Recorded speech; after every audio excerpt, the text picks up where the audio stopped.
हूँ आप सभी का अपने यूट्यूब चैनल इंग्लिश लीडर पे। तो काफ़ी समय बाद हमने फिर से शुरू किया है एक नए तरीके से पढ़ाना बच्चों। तो चैनल को सब्सक्राइब करना और वीडियो को अंत तक ज़रूर देखना।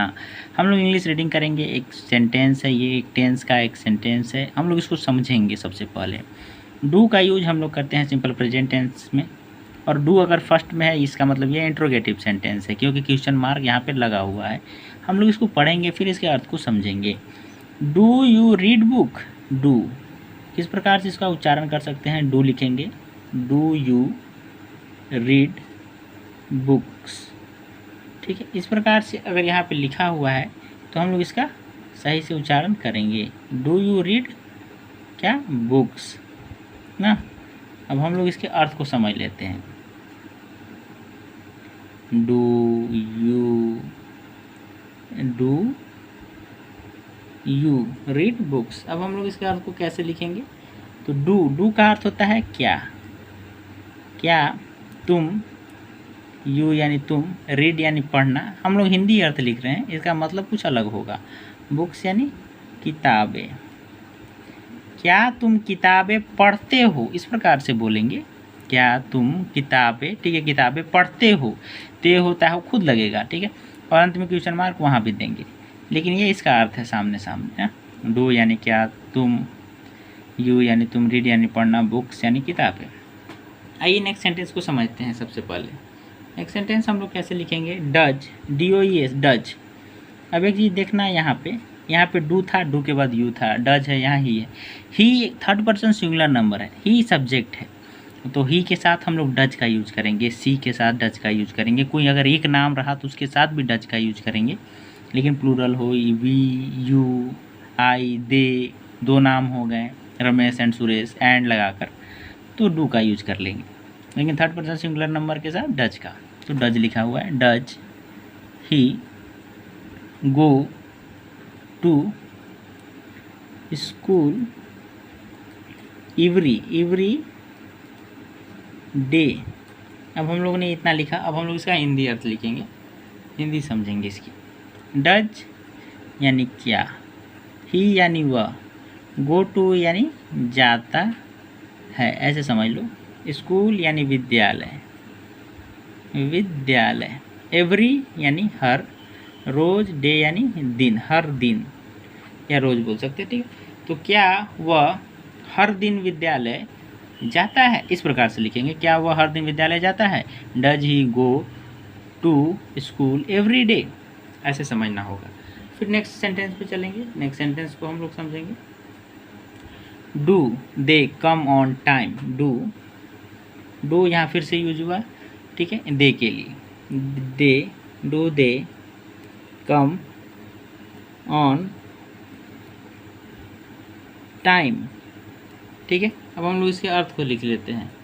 डू यानी कि क्या, दे यानी वे, कम यानी आना, ठीक है, कम का अर्थ आना, ऑन यानी पर, टाइम यानी समय। इसका क्या अर्थ होगा? क्या वे समय पर आते हैं? Come on time.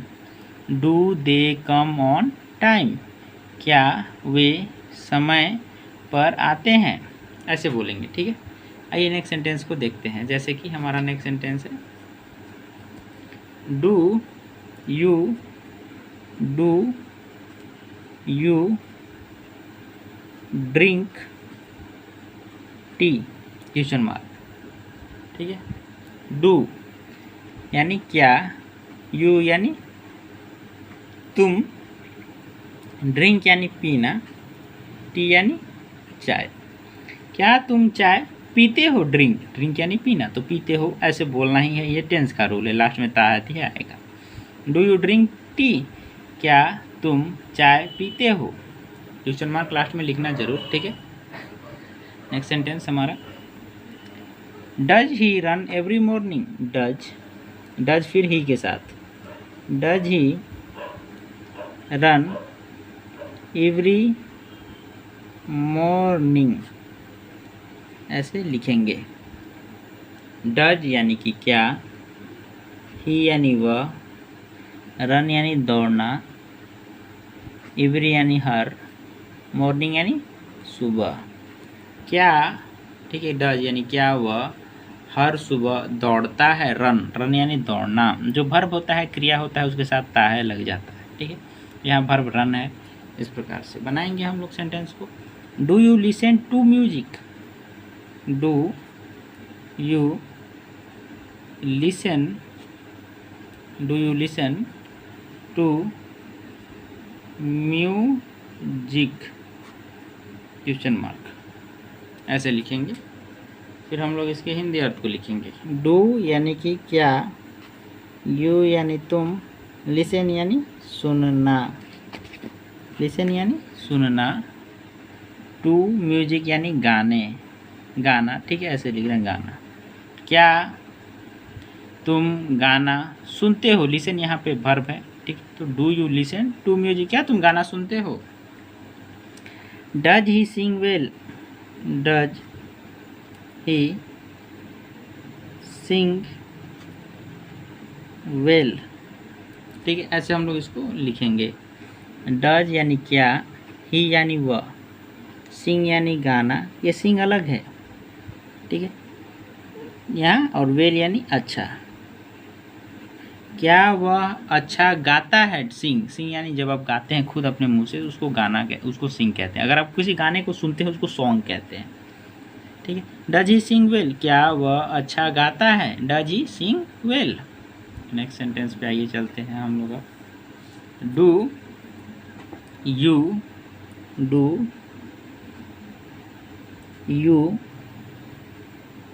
Speak English, English ना, ऐसे हम लोग इसके अर्थ को लिखते हैं। डू यानी कि क्या, यू यानी तुम, स्पीक यानी बोलना, इंग्लिश यानी अंग्रेजी, अंग्रेजी ना। क्या तुम अंग्रेजी बोलते हो। स्पीक यानी बोलना। ठीक है, तो do you speak English. Next sentence पे आइए चलते हैं। Does he know you. Does he know you, question mark. हम लोग इसको भी समझेंगे। डज यानी क्या, ही यानी वह, नो यानी जानना, यू यानी तुमको, आपको, ऐसे बोल सकते हैं ना। क्या वह तुमको जानता है। Does he know you. काफ़ी आसान सेंटेंसेस है, हम लोग बनाना सीख रहे हैं और पढ़ना भी। Do you play. Do you play, question mark. Do यानी क्या, यू यानी तुम, प्ले यानी खेलना। क्या तुम खेलते हो, ऐसे बोलेंगे। डू यू प्ले, क्या तुम खेलते हो। अभी सिंपल सिंपल सेंटेंसेस हैं, हम लोग सभी सेंटेंसेस को बनाएंगे। Does she read the magazine, magazine, इसको मैगजीन बोलेंगे, मैगजीन ना, मैगजीन, क्वेश्चन मार्क। क्या वह एक लड़की है। रीड यानी पढ़ना, द मैगजीन, मैगजीन यानी पत्रिका, पत्रिका। क्या वह पत्रिका पढ़ती है, ऐसे बोलेंगे। Does she read the magazine. इसी के साथ नेक्स्ट सेंटेंस आइए चलते हैं। Do you watch TV.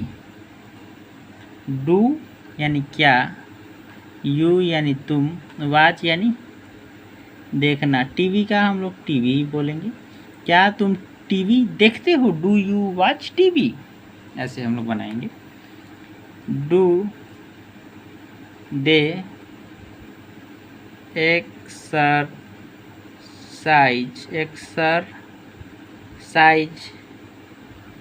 Daily. हम लोग इसके अर्थ को समझते हैं। डू यानी क्या, दे यानी वे, एक्सरसाइज यानी कि व्यायाम करना। ठीक है, डेली यानी हर दिन। ठीक है, क्या वे हर दिन, डेली यानी रोज। ठीक है, व्यायाम करते हैं। डू द एक्सरसाइज डेली, क्या वे रोज व्यायाम करते हैं, ऐसे बोलेंगे। Next, does he drive a car. Does he drive a car. Does यानी क्या, वही यानी वह, ड्राइव यानी चलाना, अ यानी एक, कार यानी गाड़ी। ठीक है, कार को हम लोग यहाँ गाड़ी बोलेंगे। क्या वह गाड़ी चलाता है, does he drive a car. Next sentence, do you have breakfast every day.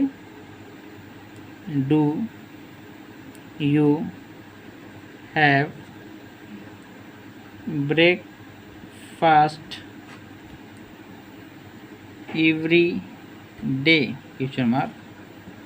आइए इसके अर्थ को समझते हैं। डू यानी क्या, तुम, यू यानी तुम, हैव यानी रखना, करना, ऐसे होता है। ठीक है, ब्रेकफास्ट यानी नाश्ता। ठीक है, एवरी डे यानी कि प्रत्येक दिन, क्वेश्चन मार्क। क्या तुम प्रत्येक दिन नाश्ता करते हो, do you have breakfast every day. इस प्रकार के ऐसे वीडियो देखने के लिए अगर आपको पसंद आए तो चैनल को सब्सक्राइब कर लेना। जय हिंद कमेंट में ज़रूर लिखना।